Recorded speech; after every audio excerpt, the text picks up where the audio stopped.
I have very vivid recollections of a motor journey through Switzerland not long before the World War began. As it progressed, I saw the effect of environment upon myself.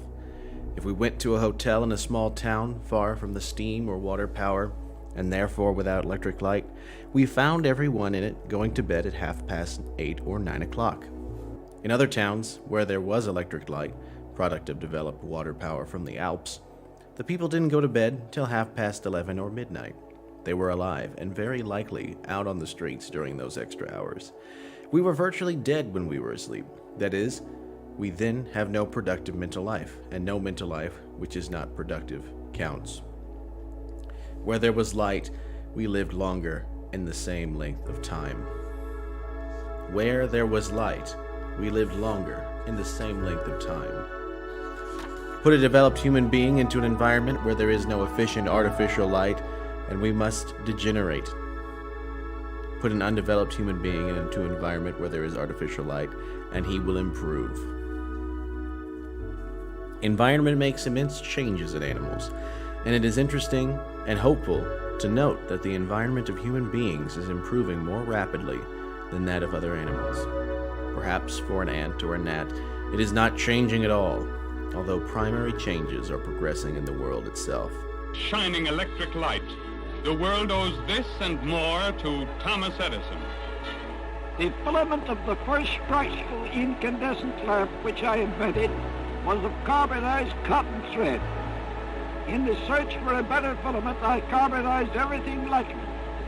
Carbonized paper horseshoe lamps were used in the first public demonstration of the electric-lighting system in Menlo Park on December 31st, 1879.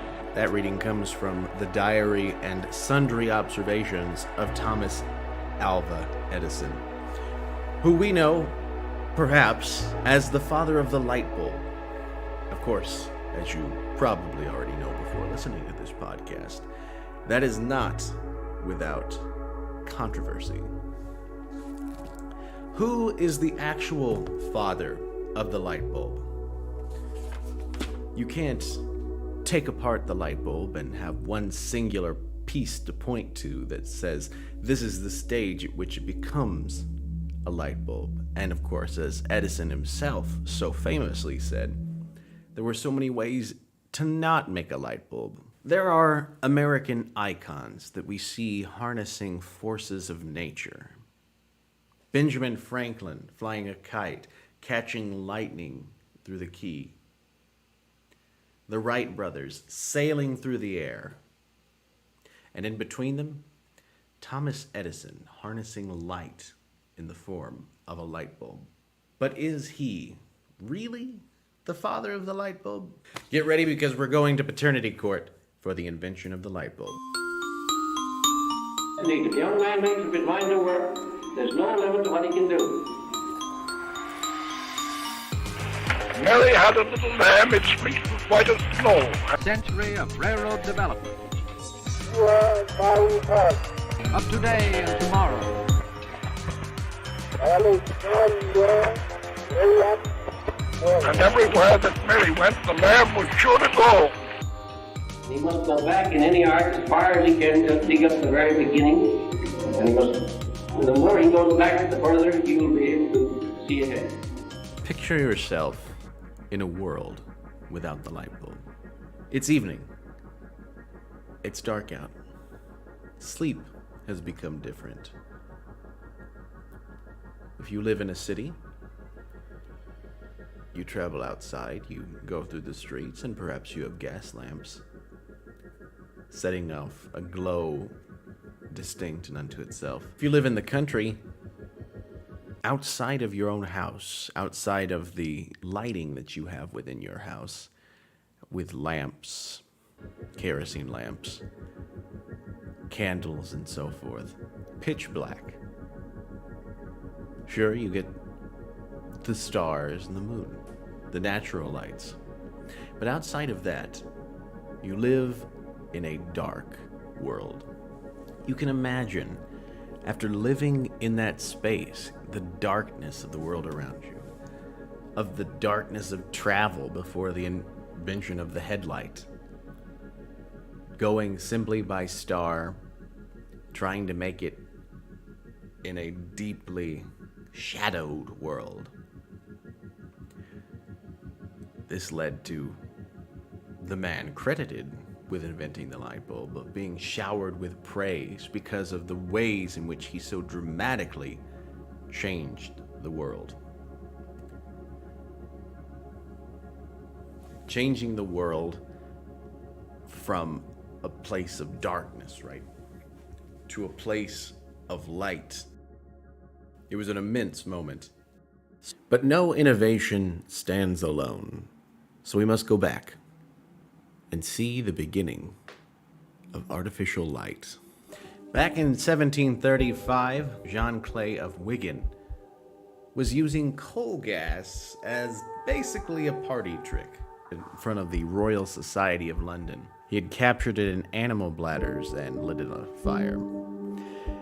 Now, this coal gas would go on to be the gas light that we so famously know that preceded artificial light on our streets. The light bulb had been in a sort of development since the beginning of the 19th century.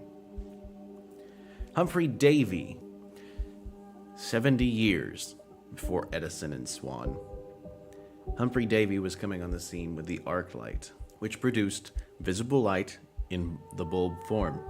The voltaic pile inspired Humphrey Davy. He used it as a power source for the arc lamp. This had an extreme brightness, and it was hard to control. And like so many of these others before Edison's invention, it did not last very long.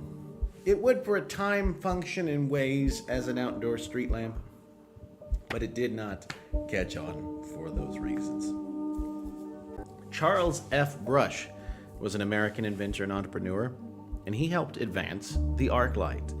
In the late 19th century, Brush had developed an improved dynamo, or an electrical generator, which made it more practical to power arc lamps for public lighting.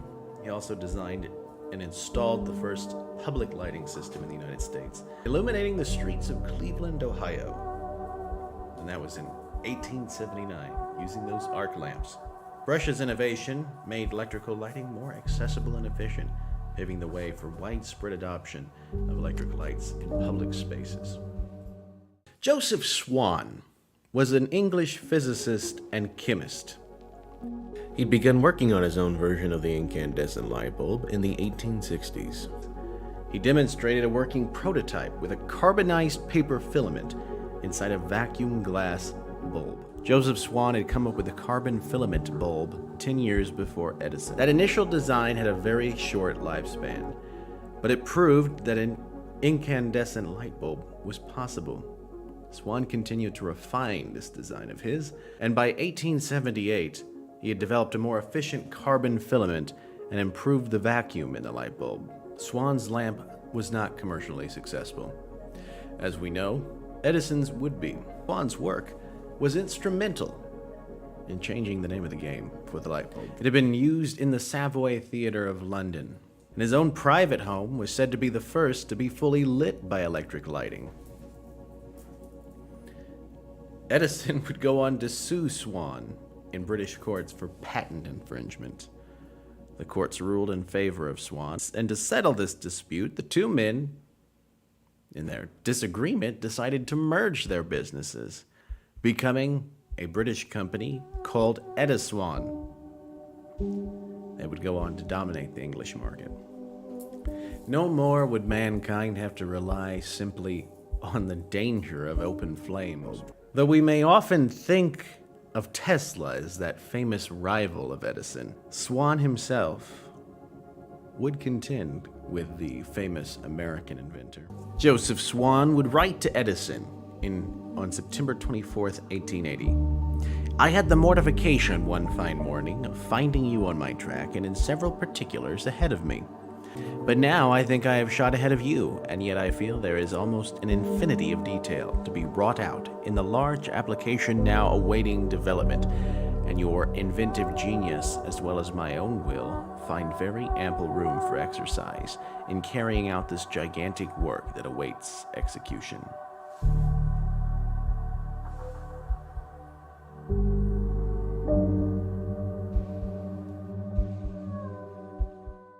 What do we say about Edison's place in comparison to someone like Swan?